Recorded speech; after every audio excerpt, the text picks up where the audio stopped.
Hello बच्चों, कैसे आप सभी।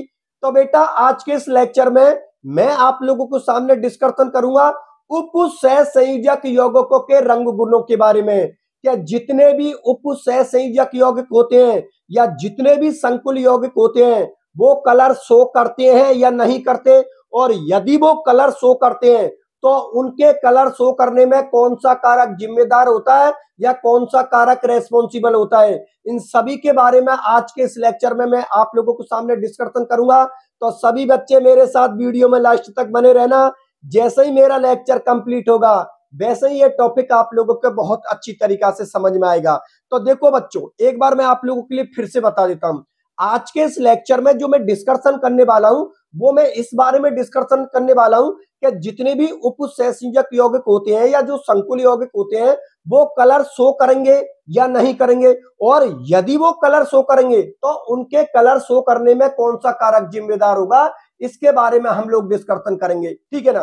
तो सबसे पहले तो मैं आप लोगों के लिए ये बता देता हूं कि दुनिया में हम लोग जितने भी कलरों को देखते हैं, रंगों को देखते हैं, वो रंग हम लोगों को क्यों दिखाई देते हैं। जैसे कि माना कि कोई रेड कलर का है, कोई ब्लू कलर का है, कोई येलो कलर का है, कोई ऑरेंज कलर का है। ये कलर हम लोगों को क्यों दिखाई देते हैं, और कलर यदि दिखाई देते हैं तो उसके लिए रेस्पॉन्सिबल कौन होता है, कौन उसके लिए जिम्मेदार होता है। तो देखो बेटा, जो भी कलर हम लोगों को दिखाई देता है वो लाइट की उपस्थिति में दिखाई देता है, प्रकाश की उपस्थिति में दिखाई देता है। आप लोग प्रकाश को हटा दो, कोई भी कलर हम लोगों को नहीं दिखाई देगा, सारे के सारे कलर हम लोगों को ब्लैक दिखाई देंगे।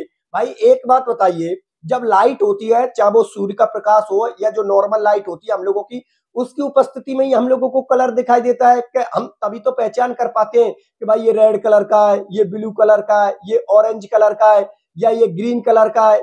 जो भी कलर है वो किसकी प्रेजेंस में दिखाई देते हैं, लाइट की प्रेजेंस में। और सपोज कीजिए सारे कलर आप लोगों को दिखाई दे रहे हैं और लाइट बंद कर दी, मतलब चारों बगल अंधेरा कर दिया। अब अंधेरा कर दिया तो अब आप किसी भी कलर को नहीं पहचान पाओगे, क्योंकि अब आप लोगों की आंखों के सामने पूरी तरीका से अंधेरा आ गया। सारे के सारे कलर आप लोगों कोई से भी कलर की पहचान नहीं कर पाओगे। अंधेरे में आंखों के सामने सिर्फ अंधेरा, काला काला कलर दिखाई देगा। आप लोग कोई भी कलर को नहीं पहचान पाओगे कि ये रेड कलर का है या ये ब्लू कलर का है। और जैसे ही लाइट हम लोगों की आई, मतलब लाइट जैसे ही हम लोगों की आंखों पर पड़ी, तुरंत ही हम लोग कलरों को पहचानना चालू कर देंगे कि भाई ये रेड कलर का है, ये ब्लू कलर का है। बात समझ में आ गई ना। तो जो भी कलर हम लोगों को दिखाई देता है वो बेटा लाइट की उपस्थिति में दिखाई देता है, वो प्रकाश की उपस्थिति में दिखाई देता है। बात आप लोग समझ में आ गई। चलो ठीक है, अब ये समझते हैं कि जितने भी कलर है हम लोगों के वो कौन से स्पेक्ट्रम में दिखाई देते हैं। भाई आप लोगों को पता है हमारे 7 कलर होते हैं। 7 कलरों में आप लोगों को पता है बैंगनी होता है, जामुनी होता है, नीला होता है, हरा होता है, उसके बाद पीला होता है, नारंगी होता है और लाल कलर होता है। ये 7 हम लोगों के कलर होते हैं। ठीक है ना। ये 7 कलर हम लोगों को कौन से स्पेक्ट्रम में दिखाई देते हैं। तो देखो बेटा, विद्युत चुंबकीय स्पेक्ट्रम का जो दृश्य क्षेत्र होता है, अर्थात जो विजिबल रीजन होता है, जो दृश्य क्षेत्र होता है, दृश्य क्षेत्र जिसको हम आंखों से देख सकते हैं, उसमें हम लोगों के 7 कलर दिखाई देते हैं, जिनकी रेंज होती है, मतलब एक क्षेत्र होता है, वो होता है 400 से लेकर 700 या 750 के आसपास की रेंज होती है, जिनमें रेड कलर की वेवलेंथ सबसे ज्यादा होती है और बैंगनी कलर की वेवलेंथ सबसे कम होती है। वेवलेंथ का मतलब देखो नाम से पता लग रहा है, वेव लेंथ। वेव किसको बोलते हैं, तरंग को बोलते हैं, और लेंथ किसको बोलते हैं, लंबाई को बोलते हैं। मतलब किसी तरंग की लंबाई को ही हम लोग वेवलेंथ बोलते हैं, जिसको हम लैम्बडा से प्रदर्शित करते हैं। ये बात आप लोगों ने 11th के अंदर पढ़ी होंगी सारी चीजें, क्योंकि विद्युत चुम्बकीय स्पेक्ट्रम वहां पर दे रखा है। और उस विद्युत चुम्बकीय स्पेक्ट्रम में मैंने वहां पर यह पढ़ाया था कि जो दृश्य क्षेत्र होता है, विद्युत चुम्बकीय स्पेक्ट्रम का जो दृश्य क्षेत्र होता है, जिसकी रेंज 400 से लेकर 700 या 750 के आसपास होती है, जिनमें रेड कलर की वेवलेंथ सबसे ज्यादा होती है, मतलब रेड कलर हम लोगों को बहुत दूर से दिखाई दे देगा, क्योंकि उसकी वेवलेंथ ज्यादा होती है। वेवलेंथ मतलब वेव की लंबाई, अब कॉमन सी बात है, उसकी लंबाई ज्यादा होगी तो दूर से अच्छी तरीका से दिखाई दे देगा। तभी तो आप लोगों ने देखा होगा कि जो हमारे सिग्नल होते हैं वो रेड कलर के बनाए जाते हैं। रेड कलर बहुत दूर से आप लोगों को दिखाई दे देगा, क्योंकि उसकी वेवलेंथ अर्थात जो वेव की लंबाई होती है वो बड़ी होती है, और बड़ी होती है तो कॉमन सी बात है वो दूर से दिखाई दे देगी। और सबसे कम जो वेवलेंथ होती है बेटा वो बैंगनी कलर की होती है, ये बात आप लोग जानते होंगे। उसकी लगभग 400 nm के आसपास लैम्बडा की वैल्यू होती है, मतलब तरंग दैर्घ्य की वैल्यू होती है, ठीक है ना।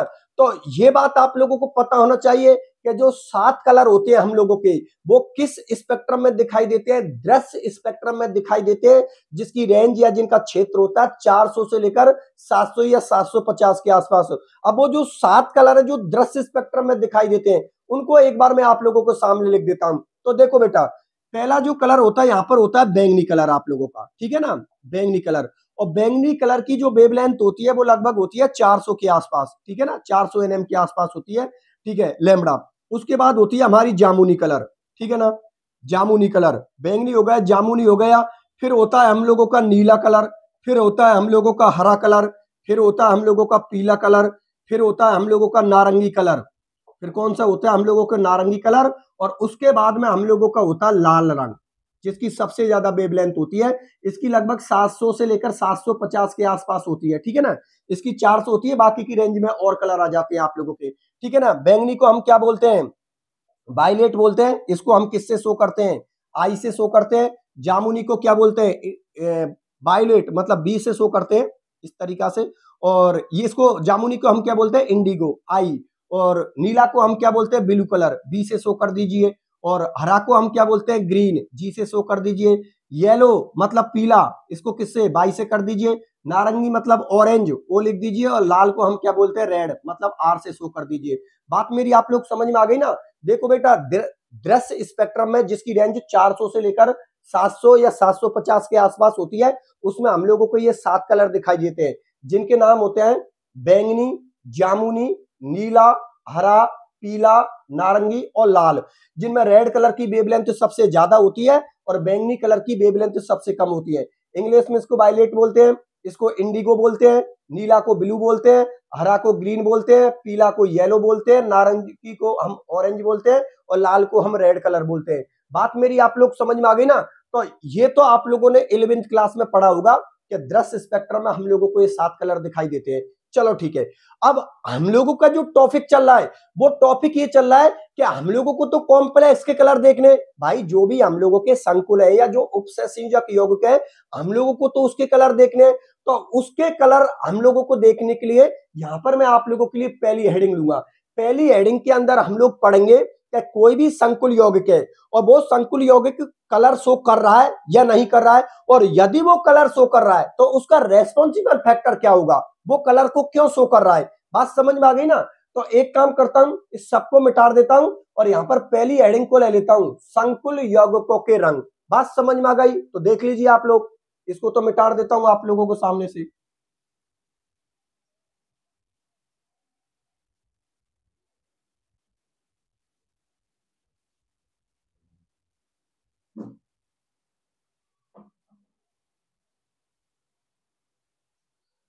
तो देखो बच्चों, यहां पर मैंने आप लोगों के सामने पहली हेडिंग ले ली। पहली हेडिंग में हम लोग डिस्कशन करेंगे संकुल यौगिकों के रंग, मतलब जो संकुल होते हैं अर्थात जो उपसंयोजक यौगिक होते हैं, क्या वो कलर शो करते हैं, मतलब वो रंगीन होते हैं या रंगहीन होते हैं। तो देखो मैं आप लोगों के लिए बता देता हूं कि जो उपसंयोजक यौगिक होते हैं या जो संकुल यौगिक होते हैं वो रंगीन होते हैं अर्थात कलरफुल होते हैं, अर्थात वो कलर को शो करते हैं। बात आप लोग समझ में आ गई ना कि जो कॉम्प्लेक्स कंपाउंड होते हैं या जो उपसंयोजक यौगिक होते हैं वो रंगीन होते हैं, मतलब कलर को शो करते हैं। अब सुनो मेरी बात ध्यान से, क्या कलर को शो करेंगे तो वो कौन से कलर को शो करेंगे, किस वेवलेंथ में, किस तरंग दैर्घ्य के अंदर वो रेंज को अवशोषित करेगा और कौन से कलर को प्रदर्शित करेगा। इसके लिए हम दूसरे स्टेटमेंट को पढ़ते हैं। यहाँ पर ये तो पहला हो गया कि संकुल यौगिक रंगीन होते हैं मतलब कलर को शो करते हैं। अब देखो इस वाले को ध्यान से समझिए, पहले मैं आप लोगों के लिए समझा देता हूं फिर लैंग्वेज को एक्सप्लेन करूंगा। देखो बेटा, माना कि कोई हम लोगों ने सैंपल ले लिया, कोई भी पदार्थ हुआ XYZ या किसी कॉम्प्लेक्स को ले लिया। सैंपल का मतलब किसी पदार्थ को ले सकते हो या किसी संकुल यौगिक को ले सकते हो, ठीक है ना। उसमें से आप लोगों ने श्वेत प्रकाश, सफेद प्रकाश को गुजारा, तो उस संकुल ने या उस पदार्थ ने या जो भी आप लोगों ने सैंपल लिया है उसने क्या किया, प्रकाश का क्या कर लिया, अवशोषण कर लिया। अब उससे जो प्रकाश निकलेगा वो सफेद कलर का नहीं निकलेगा बल्कि उसके पूरा कलर का निकलेगा, मतलब कोई दूसरा कलर बाहर निकलेगा।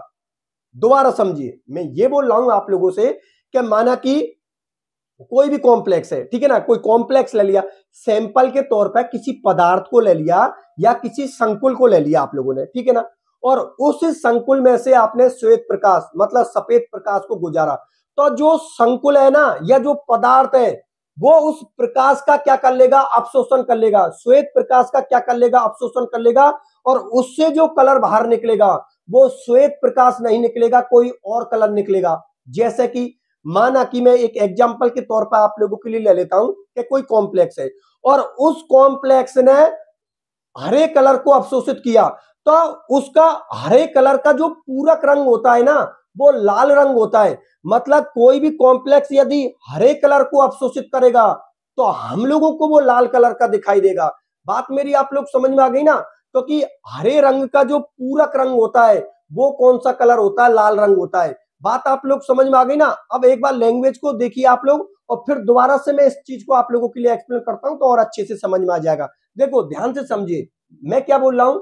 जब श्वेत प्रकाश को किसी पदार्थ में से, या पदार्थ की जगह पे आप कोई संकुल ले सकते हो, ठीक है ना, सैंपल के तौर पर पदार्थ ले लिया, किसी पदार्थ में से गुजारा जाता है तो उसका कुछ भाग अवशोषित हो जाता है। किसका, श्वेत प्रकाश का कुछ भाग अवशोषित हो जाता है। किसके द्वारा, उस पदार्थ के द्वारा अवशोषित हो जाता है, तथा उससे बाहर निकलने वाला प्रकाश है वो श्वेत नहीं होता बल्कि उसका क्या होता है, पूरक होता है।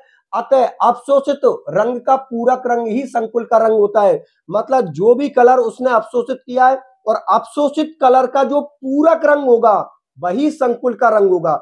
जैसे कि उस संकुल ने कौन से कलर को अवशोषित किया, हरा रंग, और हरे का पूरक रंग कौन होता है, लाल होता है, तो वो कॉम्प्लेक्स फिर हम लोगों को लाल कलर का दिखाई देगा। बात आप लोग समझ में आ गई ना कि संकुल ने हरे कलर को अवशोषित किया है। अब हरे कलर का जो पूरक रंग होता है वो क्या होता है, लाल होता है, तो जो कॉम्प्लेक्स है ना वो हम लोगों को लाल कलर का दिखाई देगा। या ऐसे समझ सकते हो कि जो भी कॉम्प्लेक्स है हम लोगों को लाल कलर का दिखाई दे रहा, तो आप लोग समझ जाना कि कहीं ना कहीं पर इसने हरे कलर को अवशोषित किया है, इसलिए हम लोगों को ये लाल कलर दिखाई दे रहा है। बात समझ में आ गई ना। अब देखिए आगे, बल्कि उसका पूरक होता है, अतः अवशोषित रंग का पूरक रंग ही संकुल का रंग होता है। यह पूरक रंग ही संकुल का रंग होता है। मतलब उसने हरे कलर को अवशोषित किया है और हरे कलर का पूरक रंग क्या होता है, लाल, तो फिर वो कॉम्प्लेक्स हम लोगों को लाल कलर का दिखाई देगा। मतलब जिसने जो अवशोषित किया है उसका पूरक कलर ही संकुल का रंग होता है या संकुल का कलर होता है, ये बोल रहा है ये स्टेटमेंट, ठीक है ना। तो इसको एक बार फिर से पढ़ के बता देता हूं। यह पूरक रंग ही संकुल का रंग होता है। यह पूरक रंग अवशोषित तरंग दैर्ध्य द्वारा उत्पन्न होता है। बिल्कुल सही बात है भाई। जिस वेवलेंथ को वो ग्रहण करेगा, भाई जिस वेवलेंथ को, जैसे कि माना कि उसने 700 पर किसी चीज को अवशोषित किया, तो 700 वेवलेंथ किसकी होती है, रेड कलर की होती है। सपोज कीजिए उसने 400 पर अवशोषित किया, तो 400 किसको होता है, बैंगनी का होता है। अब बैंगनी का जो पूरा कलर होगा वो संकुल का रंग होगा। बात मेरी आप लोग समझ में आ गई ना। जैसे कि माना कि मैं रेड कलर की बात कर लेता हूं। रेड कलर की वेवलेंथ कितनी होती है, 700 से लेकर 750 के आसपास होती है। तो वो 700 या 750 के आसपास तरंग दैर्ध्य को अवशोषित करेगा, और अवशोषित करने के बाद जो उसका पूरक रंग होगा वही उस संकुल का रंग होगा जिसने उस प्रकाश का अवशोषण किया है। बात समझ में आ गई ना। यह पूरक रंग अवशोषित तरंग दैर्ध्य द्वारा उत्पन्न होता है। जैसे कि, अब देखो ये बहुत इंपॉर्टेंट लाइन है, जैसे संकुल द्वारा हरा रंग अवशोषित होने पर पदार्थ लाल रंग का दिखाई देता है। मतलब जो भी आप लोगों का संकुल है उस संकुल ने हरे कलर को अवशोषित किया, और हरा कलर अवशोषित करने के बाद जो हरे कलर का जो पूरक रंग होता है वो क्या होता है, लाल। तो जो संकुल है हम लोगों को वो लाल कलर का दिखाई देगा। मतलब उसने हरे कलर को अवशोषित किया तब जाकर वो हम लोगों को लाल कलर दिखाई देगा। बात मेरी आप लोग समझ में आ गई ना। एक बार फिर से मैं आप लोगों के लिए बता देता हूं। बेटा किसी भी कॉम्प्लेक्स ने यदि हरे कलर को अवशोषित किया तो हरे कलर का जो पूरक रंग होता है वो क्या होता है, लाल कलर। तो उस जो कॉम्प्लेक्स है उसने हरे कलर को अवशोषित किया, लेकिन आपको अपनी आंखों से वो लाल कलर का दिखाई देगा। और इसको ऐसे भी समझ सकते हो कि जो कॉम्प्लेक्स आपको लाल कलर का दिखाई दे रहा है ना, तो समझ जाना कि कहीं ना कहीं पर इसने हरे कलर को अवशोषित किया है, इसलिए वो लाल कलर का दिखाई दे रहा है। बात आप लोग समझ में आ गई ना। अभी आप लोगों के लिए मैं एक टेबल बना देता हूं, उस टेबल में मैं कुछ एग्जाम्पल ले लूंगा, मतलब कुछ कॉम्प्लेक्सों के एग्जाम्पल ले लूंगा और सबके पूरा कलर बता दूंगा। जैसे कि भाई हरे कलर का पूरक रंग क्या होता है, लाल रंग होता है। इस तरीका से जितने भी कलर है उनके सभी के पूरक रंग आप लोगों के लिए बता दूंगा, और जितने भी कलर है उनकी वेवलेंथ भी आप लोगों के मैं सामने लिख दूंगा, ठीक है ना, जिससे कि किसी भी बच्चे को कोई दिक्कत नहीं आएगी, क्योंकि आप लोगों को यह पता होना चाहिए कि किस कलर का पूरक रंग कौन सा होता है। तो इधर कुछ एग्जाम्पल ले लेता हूं, उनकी वेवलेंथ लिख दूंगा, जो भी आप लोगों का कॉम्प्लेक्स उसकी वेवलेंथ लिख दूंगा, और फिर उनके पूरक कलर भी लिख दूंगा, किस कलर का पूरक रंग कौन सा होता है। तो जो पूरक रंग होगा वही कॉम्प्लेक्स का रंग होगा। आज समझ में आ गई ना। चलो ठीक है, और टेबल बना देता हूं, टेबल से और समझते हैं, तो लास्ट में आते आते टॉपिक हम लोगों को बहुत अच्छी तरीके से समझ में आ जाएगा। देखो बच्चों, इसको तो मिटा देता हूं मैं।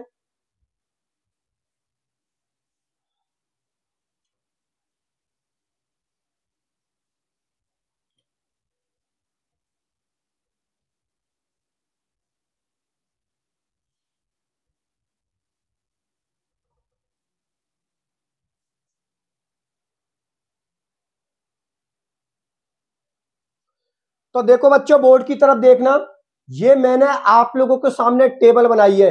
अब इस पूरी टेबल को मैं आप लोगों के लिए एक्सप्लेन कर देता हूं। पूरा फोकस आप लोग मेरी तरफ रखना और बोर्ड की तरफ रखना। अभी आप लोगों को बहुत अच्छी तरीका से टेबल समझ में आ जाएगी। देखो बच्चों, यहां पर पहले तो मैं कॉलमों को बता देता हूं कि कौन कौन से कॉलम का मैंने क्या नाम रखा है। देखो, ये आपका क्रैश है, मतलब सीरियल नंबर हो गया 1 2 3 4 जो भी है, ठीक है ना।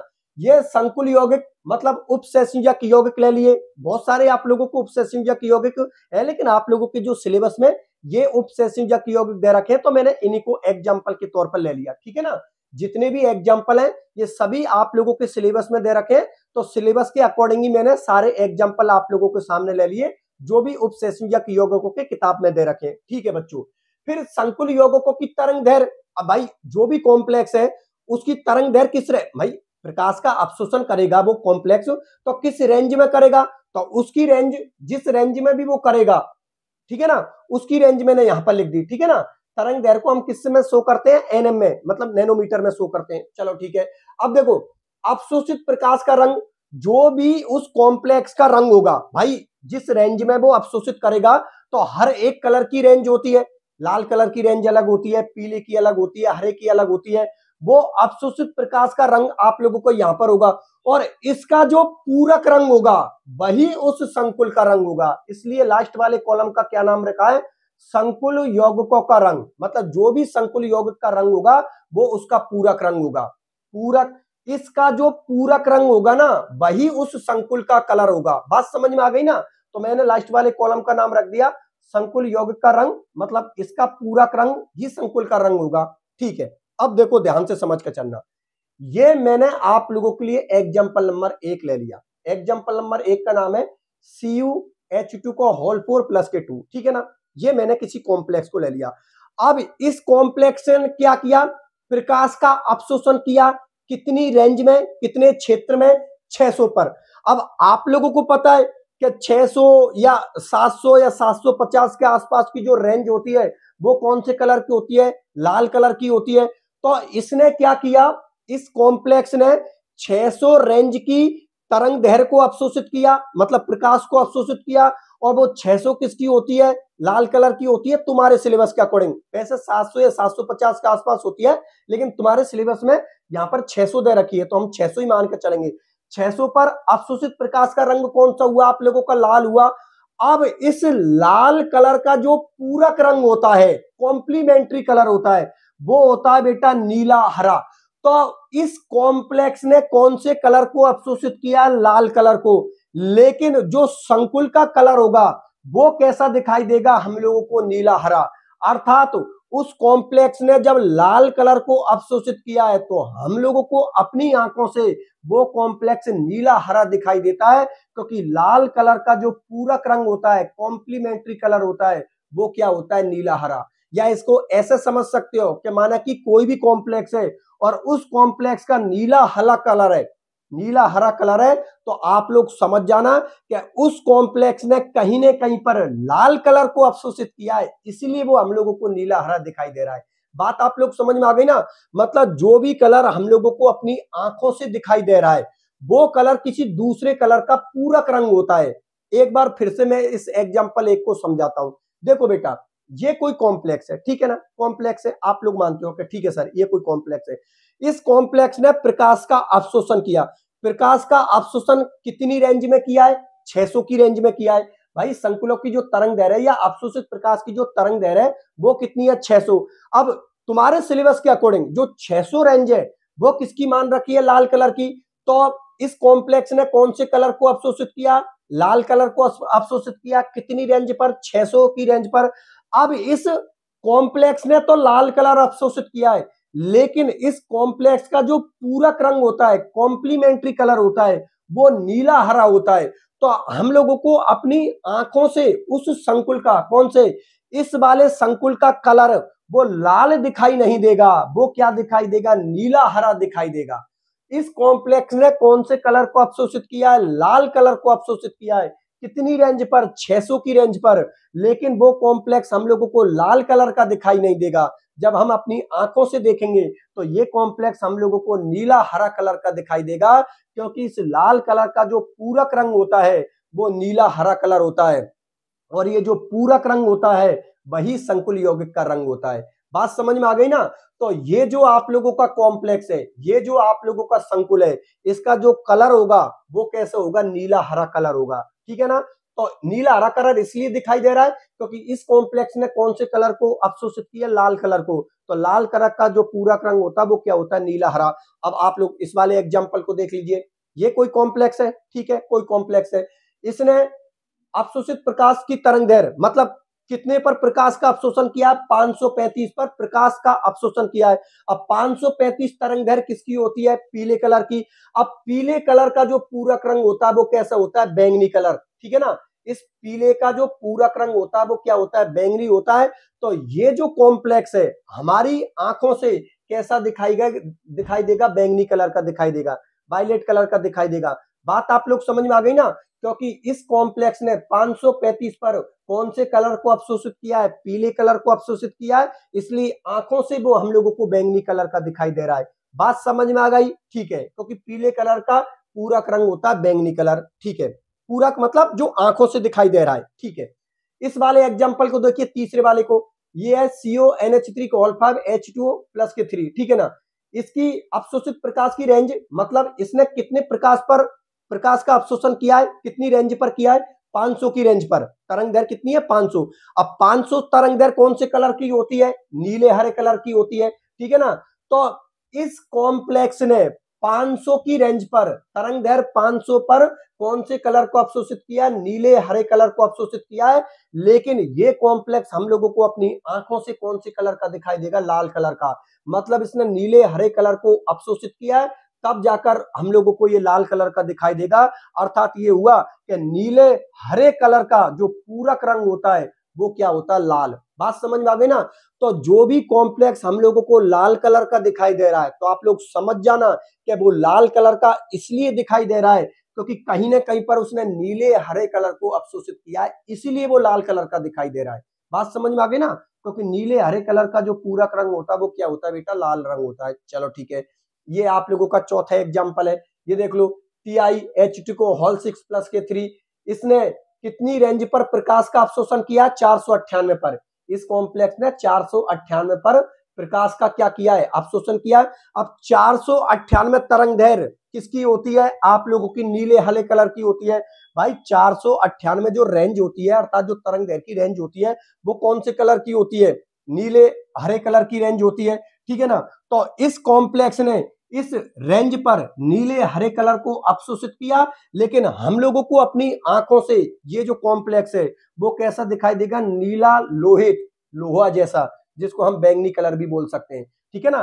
नीला लोहित ऐसा कलर होता है जो कि बैंगनी कलर जैसा होता है लगभग, आप लोग देख लेना, ठीक है ना। बैंगनी कलर खूब देखा होगा आप लोगों ने, बात समझ में आ गई ना। तो ये कॉम्प्लेक्स हमारी आंखों से कैसा दिखाई देगा, बैंगनी कलर का दिखाई देगा या नीला लोहित कलर जैसा दिखाई देगा, ठीक है ना, क्योंकि इसने कौन से कलर को अवशोषण किया, नीले हरे का अवशोषण किया, तब जाकर वो हम लोगों को बैंगनी कलर का दिखाई दे रहा है। बात समझ में आ गई, चलो ठीक है। एग्जाम्पल नंबर 5 को देखिए आप लोग। एग्जाम्पल नंबर 5 में लिया है CONH3 को होल 6 प्लस के 3, इसने कितनी रेंज पर प्रकाश का अवशोषण किया, 475 पर। अब ये 475 किसकी तरंग दैर्घ्य होती है, ये 475 होती है नीले कलर की वेवलेंथ, ठीक है ना। 475 कौन से कलर की वेवलेंथ होती है, ये नीला कलर। आप लोगों को शायद दिखाई नहीं दे रहा होगा, मेरे पास जगह कम थी, मैं आप लोगों के लिए बोल रहा हूं, आप लोग समझ लेना, ठीक है ना। 475 पर बेटा ये आप लोगों का जो प्रकाश का अवशोषण किया है 475 पर, वो कौन सा है, आप लोगों का नीला कलर। और नीले कलर का जो पूरक रंग होता है वो क्या होता है, पीला नारंगी। क्या होता है, पीला नारंगी।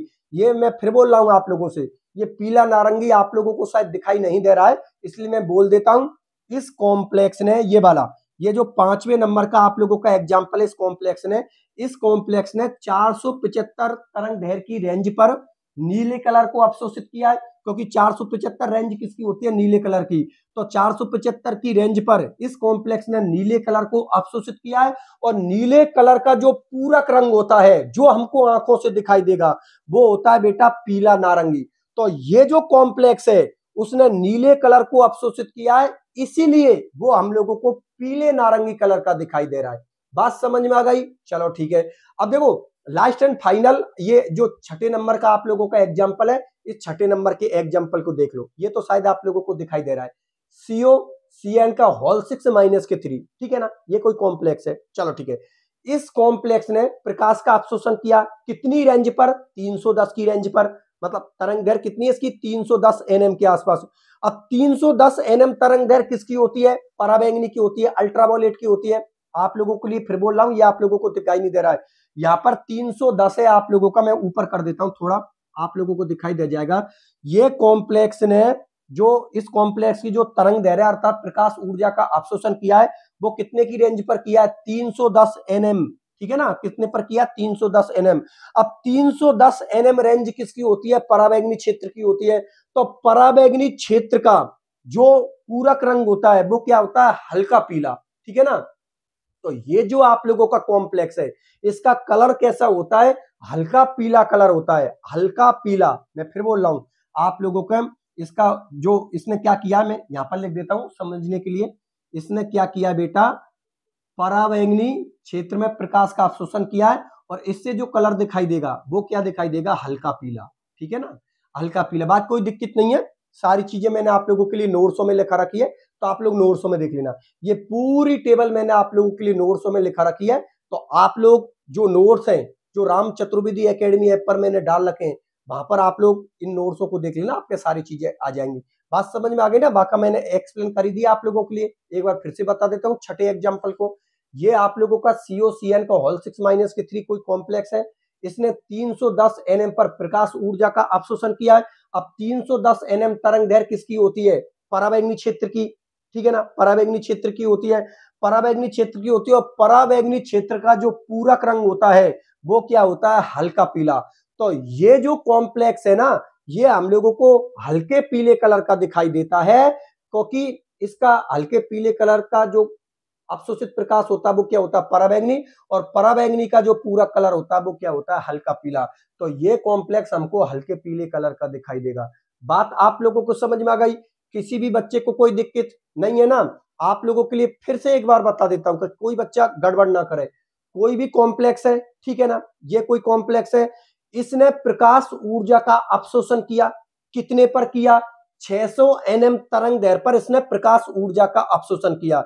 जब ये 600 nm तरंग दैर्घ्य पर प्रकाश ऊर्जा का अवशोषण करेगा, तो 600 nm तरंग दैर्घ्य कौन से कलर की होती है, लाल कलर की होती है, रेड कलर की होती है, ठीक है। इसका मतलब ये हुआ कि इस कॉम्प्लेक्स ने इस तरंग दैर्घ्य पर रेड कलर को अवशोषित किया, लेकिन रेड कलर का जो पूरक रंग होता है वो क्या होता है, नीला हरा।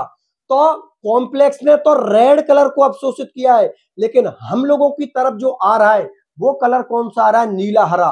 तो हम लोगों को ये जो CuH2 को ऑल 4+2 जो कॉम्प्लेक्स है ना, हम लोगों को अपनी आंखों से ये नीले हरे कलर का दिखाई देगा।